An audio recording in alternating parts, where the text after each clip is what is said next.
Bonjour, bienvenue au premier épisode de la chronique astrologique de Rigelistar. Connaissez-vous ces noms? Dans cette vidéo, vous allez apprendre que toutes ces personnalités ont un point commun. Eh bien, ce point commun est la planète Pluton. D'une manière ou d'une autre, ces célébrités sont en train d'expérimenter les influences de cette planète, soit parce qu'elle était bien présente à leur naissance, soit parce qu'au cours de son parcours dans le ciel de tous les jours, cette planète est passée sur un des points sensibles de leur thème natal.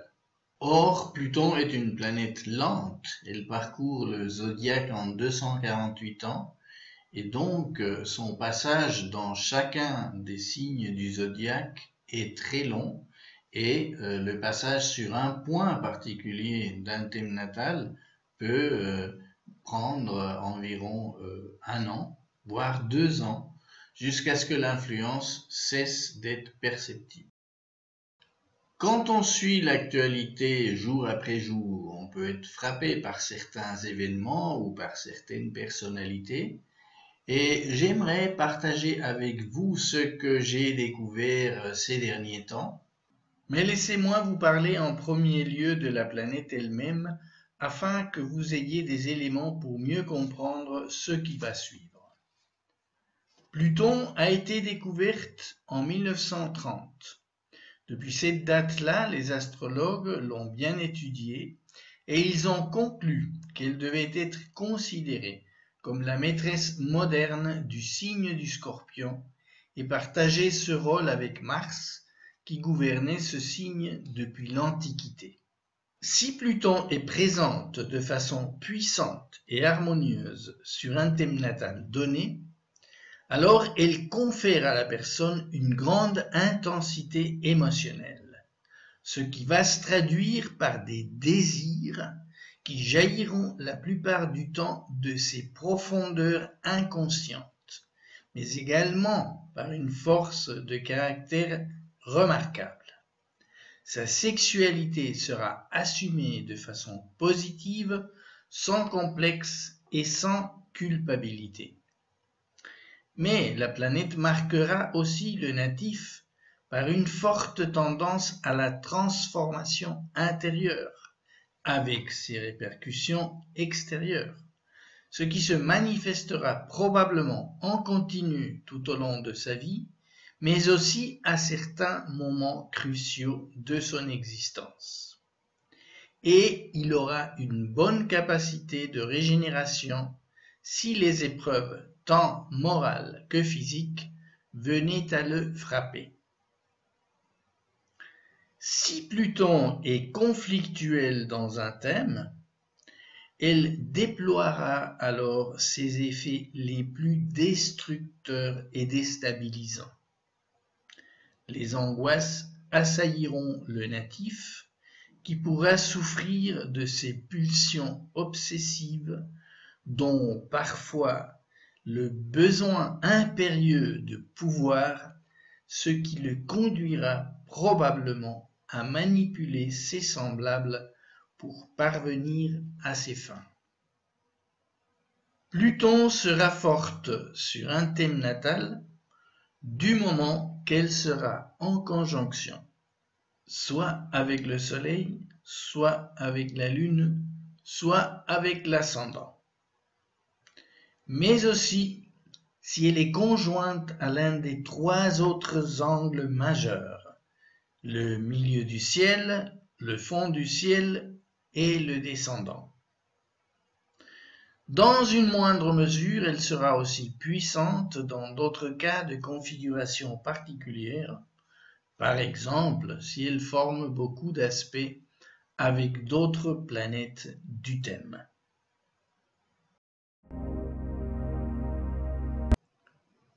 Pour illustrer la force de transformation de Pluton, j'aimerais commencer avec l'exemple de l'actuelle reine d'Espagne, Laetitia. Vous savez certainement qu'avant de devenir princesse puis reine, Laetitia était journaliste. Or, un tel changement implique une transformation en profondeur de l'être de cette femme, un tournant évolutif majeur. Passer de roturière à membre de la famille royale ne peut se faire sans une transformation intérieure radicale qui permette d'assumer un rôle de cette envergure. Voyons ce qu'il en est au regard du thème natal de Laetitia que voici. Sans entrer dans les détails de sa psychologie, notre attention est attirée par la conjonction Pluton-Soleil que voici. Donc, dès sa naissance, Laetitia était promise à une transformation psychologique majeure. Cette conjonction se produit en maison 7, traditionnellement celle du mariage. Elle signifie que cette transformation fondamentale de l'être, de l'identité, se produit via un changement de statut par cet acte social. Laetitia nous fournit un excellent exemple du projet plutonien dès la naissance, mais aussi de la présence de la planète au moment où elle devient princesse, le 22 mai 2004. Ce jour-là, Pluton était conjointe à sa lune natale, située en maison 10, celle du statut de toute personne vis-à-vis de la société. Sa féminité et sa vie émotionnelle, personnifiée par sa lune natale, se voient transformées par cet acte fondamental. D'autres astres assistaient à l'événement. Uranus, planète de l'originalité, planète de l'affirmation de soi, transitait dans sa maison 1, celle de la personnalité, et Jupiter, vecteur de croissance et d'évolution, transitait dans ce secteur 7 du mariage. Le hasard fait bien les choses, diront certains. Pour mon deuxième exemple de transformation, j'aimerais vous parler de Mathilde Daudet. C'est une personnalité dont on a parlé récemment dans les médias. Vous avez peut-être vu l'émission Toute une histoire, dont elle était l'invitée principale, ou lu son livre Choisir de vivre, publié début février 2016. Elle est née Thierry. Elle a changé de sexe en 2010, à 60 ans, pour devenir Mathilde. En tant qu'homme, il était reporter de guerre et avait donc un métier à risque, bien masculin. Sur son thème natal partiel, car je ne connais pas son heure de naissance, et que par conséquent je n'ai ni son ascendant, ni ses autres maisons, on voit que Mars est fort. Mars est fort car dans son signe d'exaltation, le Capricorne, mais il est en carré de Neptune, ce qui tend à rendre la virilité quelque peu incertaine, au contour flou. Qu'à cela ne tienne, Thierry s'est marié 2 fois et a eu 4 enfants, et il a assumé son rôle de père à la perfection. Mais à la naissance, il avait une conjonction de sa lune avec Pluton. Son côté féminin que nous avons tous, hommes et femmes, était sujet à des sentiments et des états d'âme qui venaient des profondeurs. La sécurité sur le plan émotionnel était liée à une transformation radicale. Parallèlement, Mars et Pluton, en quinconce quasi exact, appelaient régulièrement à un réajustement, à un questionnement de sa virilité, de sa façon de s'imposer dans la vie. Nous voyons enfin que le soleil natal, fondement de l'identité, était conjoint à Vénus, deuxième significateur avec la Lune de la féminité, de la sensibilité. Il était donc naturel que cet homme fût en constante aspiration existentielle à intégrer et incarner des valeurs du genre qui étaient véritablement le sien. En fin de compte, Vénus et Pluton, en trigone, ont contribué à lui donner la confiance nécessaire ou assumer la décision ultime, passer à l'acte de l'opération et à la transformation physique tant désirée. Mathilde était née. Je vais vous parler maintenant de deux célébrités qui incarnent parfaitement le dramatisme plutonien. En premier lieu, Leonardo DiCaprio. Cet acteur de cinéma archi connu depuis le succès mondial du film Titanic est né sous le signe intense du Scorpion, avec l'ascendant artistique de la Balance. Nous avons ici encore un exemple de conjonction Lune-Pluton, cette fois-ci en Balance et en maison 1, celle de la personnalité. Cet homme se doit de jouer des rôles forts qui font réfléchir sur la condition humaine, sur la vie et la mort, sur les profondeurs psychologiques de l'être humain. Comme exemple, nous avons les films Inception, Blood Diamonds, Shutter Island et même le romantique et à la fois intensément dramatique Titanic. Vous verrez rarement DiCaprio jouer dans une comédie. La majorité de ses films sont d'une intensité toute plutonienne. Sa conception de son art est toute imprégnée du dramatisme et du jusqu'au-boutisme de son signe de naissance, le Scorpion, où nous assistons à une conjonction Soleil-Vénus non loin de la planète Mars, qui est la maîtresse traditionnelle du signe et qui par conséquent s'y trouve renforcée. Cette triple conjonction est aussi la marque d'une forte sexualité et d'une certaine ambivalence de cet acteur qui parfois a donné lieu à des rumeurs sur son identité sexuelle. Pour conclure avec cette célébrité, dire que Pluton ne manquait pas le rendez-vous historique de son sacre aux Oscars 2016 pour son, encore une fois, intense interprétation dans The Revenant. Depuis le Capricorne, en maison 4, il formait un transit en carré de sa lune natale, signe que cette reconnaissance publique signifiait beaucoup de choses au niveau intime pour cet acteur. Le signe du Scorpion est traditionnellement lié à la sexualité, qui est une forme particulière de concentration de l'émotion.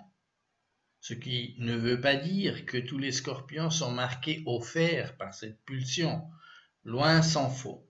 Ce signe est bien plus que cela. Ce qui le caractérise en amont, c'est l'intensité, la puissance physique et émotionnelle, la passion, la détermination. Mais lorsque Pluton et Mars s'y trouvent, ou sont puissantes dans le thème, alors le signe est davantage orienté dans ce sens. C'est le cas de Miley Cyrus, dont voici le thème natal. Vous savez peut-être que cette chanteuse n'a pas froid aux yeux et que depuis un certain temps, ses spectacles sont très marqués par le symbolisme sexuel. Certains diront même par la vulgarité la plus obscène. À sa naissance, Miley a Lune, Pluton, Mercure et le descendant en conjonction en Scorpion. Le Soleil, même s'il est déjà dans le Sagittaire, participe également de cette configuration et la fait briller de mille feux. Le feu du Sagittaire pousse en avant l'énergie plutonienne de cette lune ensorcelée et la rend puissamment extravertie. Elle se déverse sans retenue vers le monde de l'autre, la maison 7. Depuis la maison 3, celle de la communication, dans le signe émotionnel du Cancer, Mars soutient cette puissante conjonction en la rendant dynamique et en lui donnant encore plus d'envie de s'imposer au monde. L'ascendant Taureau est gouverné par l'artistique et sensuelle Vénus, conjointe à Uranus en maison 8, apparenté au 8e signe, le Scorpion. Le désir d'originalité de Miley est alors exacerbé et incarne les valeurs du signe. Mais gageons qu'il y a tout de même beaucoup de contrôle chez elle, puisque Vénus et Uranus sont en Capricorne, et Jupiter en Balance, soutenu par Saturne en Verseau, finiront par assagir ses ardeurs et laisser cet artiste nous montrer d'autres facettes de son talent. Dans son parcours quotidien dans le ciel, Pluton traverse très lentement les 12 signes du zodiaque. Par exemple, l'astre se trouve dans le Capricorne depuis 2008, et en 8 ans, il n'a parcouru que la moitié du signe, se situant aujourd'hui autour de son 17e degré. Si l'une des planètes ou points importants du thème natal se trouve sous son passage ou en aspect, Pluton y exerce une pression durable qui est en général perceptible, soit intérieurement, parce qu'on sent un climat de tension dans un domaine particulier, soit extérieurement, parce qu'un événement provoque une nouvelle situation radicale ou un bouleversement qui nous oblige à une remise en question. Si le transit est harmonique, alors la remise en question est souvent vécue positivement et elle entraîne un lâcher-prise en douceur et l'élimination d'un poids du passé encombrant. Les forces pour une régénération et une nouvelle façon d'aborder la situation sont souvent disponibles. En général, les aspects en sextile, 60 degrés, et en trigone, 120 degrés, sont considérés harmoniques et dans certains cas, la conjonction aussi. Si le transit est tendu ou conflictuel, les choses peuvent se gâter. C'est alors que des événements bouleversants, voire destructeurs, peuvent faire leur apparition, où on peut être l'acteur ou le sujet de manipulation. C'est le cas sous certaines conjonctions du carré, 90 degrés, et de l'opposition, 180 degrés. Bien entendu, les effets de Pluton en transit se feront remarquer surtout si déjà au niveau du thème natal la planète est importante. Mais nous verrons dans les exemples qui vont suivre que la puissance de l'astre est telle que pratiquement n'importe quel thème de naissance peut être concerné par ces passages.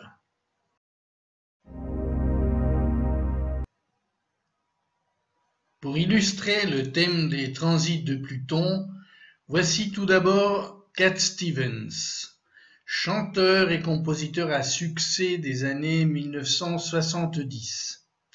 Ses paroles, pleines de poésie et de sensibilité, sa voix grave et puissante et son originalité firent grosse impression à l'époque.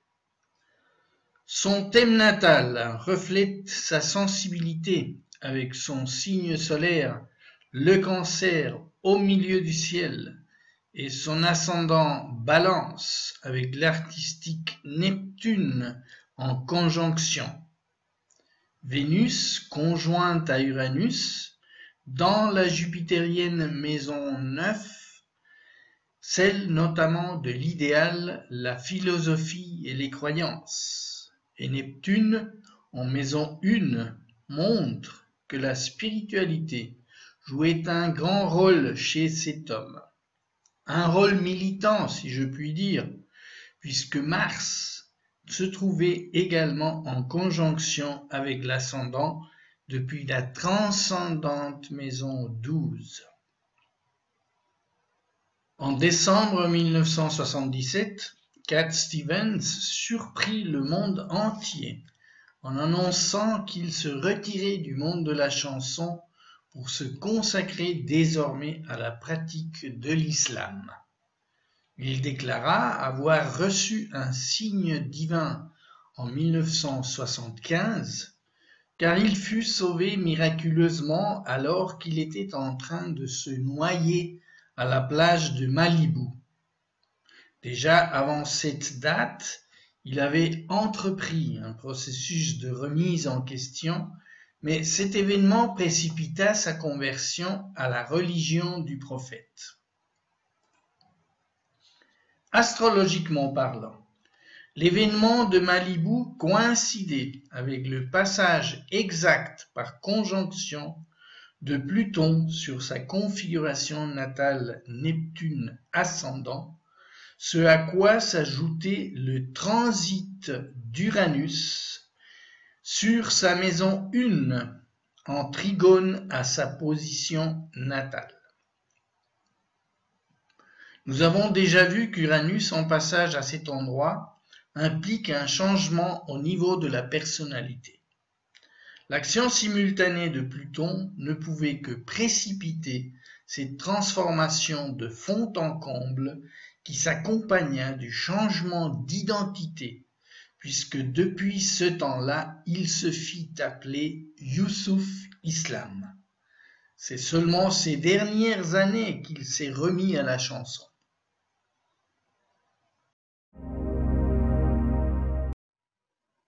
Mon exemple suivant est celui du pilote automobile de Formule 1 Michael Schumacher, plusieurs fois champion du monde.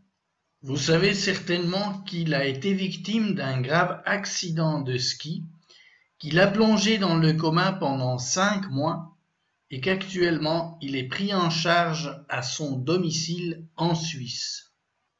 Son thème natal montre des tendances sportives claires car ses maisons 5 et 9, rattachées à l'élément feu et au sport, sont bien habitées.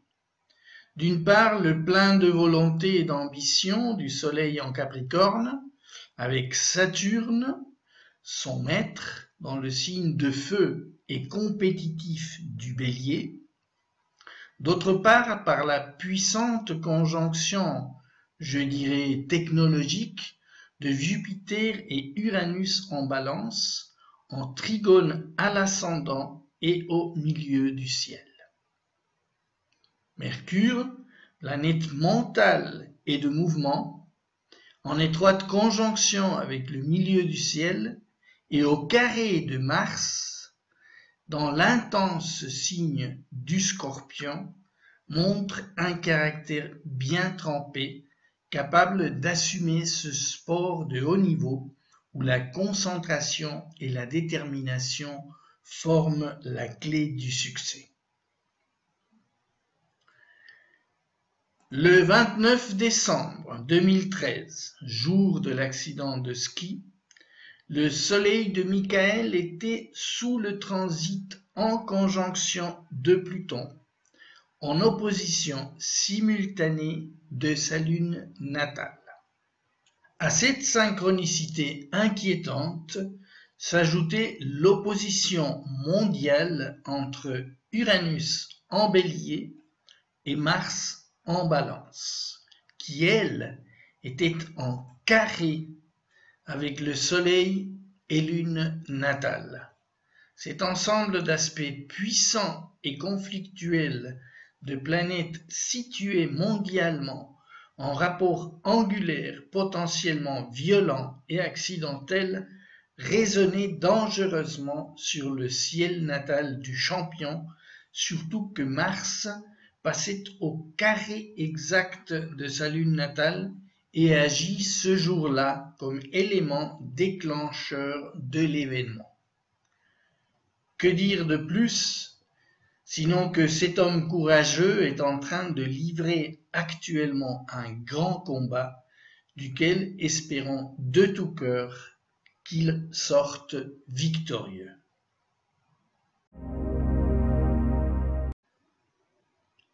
Quand on a été comme Sepp Blatter, président de la FIFA pendant 17 ans, il est très difficile de ne pas être touché, de près ou de loin, par des affaires de pouvoir et de corruption.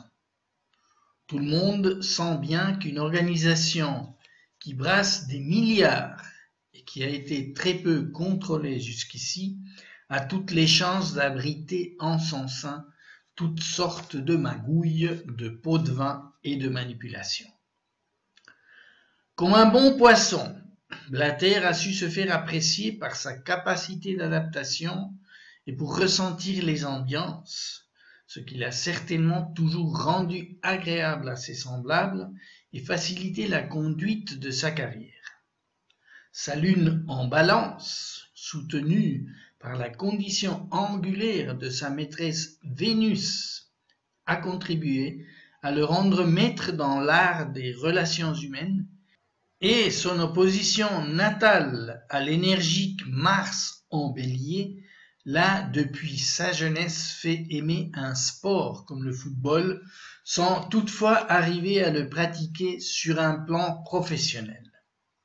Sa carrière commerciale nécessitait un Mercure fort, ce que nous avons par sa conjonction au descendant, et un Jupiter mis en valeur, ce que l'on a aussi puisqu'il est dans son fief, le Sagittaire, signe entrepreneur s'il en est.